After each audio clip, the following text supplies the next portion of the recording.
남편이 장남인데 무정자증으로 음. 이색계획이 어려운 상황이었고, 그러다 보니 이제 시어머니께서 맏며느리였던 이제 의뢰인한테 시동생의 이제 정자를 제공받아서 인공수정으로 임신을 해라라고 이제 강요를 하고, 그게 이제 뜻대로 되지 않으니 뭐 투명 인간 취급을 하고 이런 식으로 이제 했던 사안이 있고요. 아니 그거 사랑과 전쟁에 나오는 그런 스토리 아닌가요? 그게 현실에서 일어난다고요? 네, 맞습니다.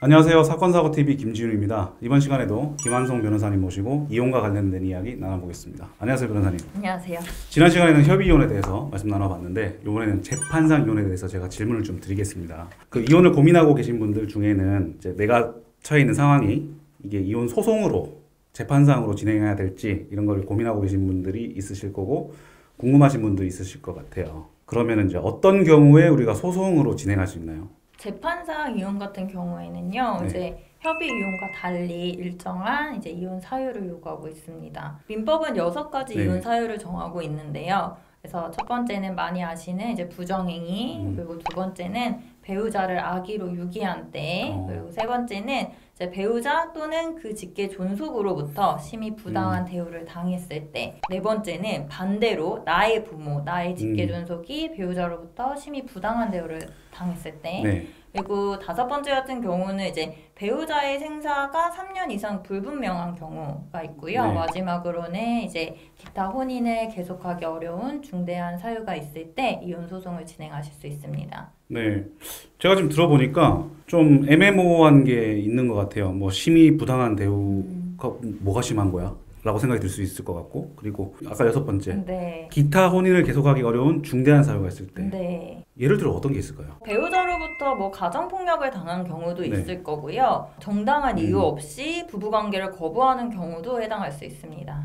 그럼 혹시 진행했던 소송 중에 좀 기억에 남을 만한 사건이 있었나요? 제가 지금 생각나는 사안은 사실 이제 요즘 같은 세상에도 그런 일이 있을까 싶은 사례이기는 한데요. 이제 남편이 장남이었어요. 남편이 장남인데 무정자증으로 이색계획이 어려운 상황이었고, 그러다 보니 이제 시어머니께서 맏며느리였던 이제 의뢰인한테 시동생의 이제 정자를 제공받아서 인공수정으로 임신을 해라라고 이제 강요를 하고, 그게 이제 뜻대로 되지 않으니 뭐 투명 인간 취급을 하고 이런 식으로 이제 했던 사안이 있고요. 아니 그거 사랑과 전쟁에 나오는 그런 스토리 아닌가요? 그게 현실에서 일어난다고요? 네, 맞습니다. 아, 그렇군요. 또 다른 사례 있으면요. 그리고 또 하나는 이제 외국인 배우자, 외국인 여성과 결혼했던 사안이었고, 이 사안은 이제 남편분이 저희 의뢰인이셨는데 이제 그 여성분께서 한국으로 온 지 한 3개월 만에 이제 가출을 하셨어요. 그리고 연락 두절이 돼서 여기저기 이제 수소문을 해보니 본국에 이미 사실혼 관계에 있었던 남편이 있었고, 심지어 이제 자녀까지 있었어요. 사실 이제 배에 흉터가 있어서 이분이 이제 이 흉터 뭐냐라고 물어봤는데 맹장 수술이다 라고 이제 거짓말을 했었는데, 알고 보니 이제 뭐 제왕절개 했던 이제 그런 수술 자국이었습니다. 그래서 요런 사안들처럼 이제 직계 존속으로부터 심히 부당한 대우 혹은 이제 혼인을 계속 유지하기 어렵겠죠. 이제 뭐 허위의 이제 출산이라든지 이제 결혼 유무가 중요하기 때문에 이런 경우를 이제 결혼을 유지하기 어려운 중대한 사유로 보고 있어서 그렇게 좀 소송을 진행했던 사례들이 있습니다. 근데 그 두 사례들이 되게 스트레스, 그러니까 정신적인 이런 피해를 많이 받았을 것 같아요. 이제 법원에서는 그런 부분에 대해서 위자료 첨삭 사유를 알고 있는데, 이런 경우에는 위자료를 받아야 될 거 아니에요, 그죠? 그러면은 이런 식으로 이혼 소송을 하게 됐을 때 배우자한테 인정되는 위자료는 어느 정도 되나요?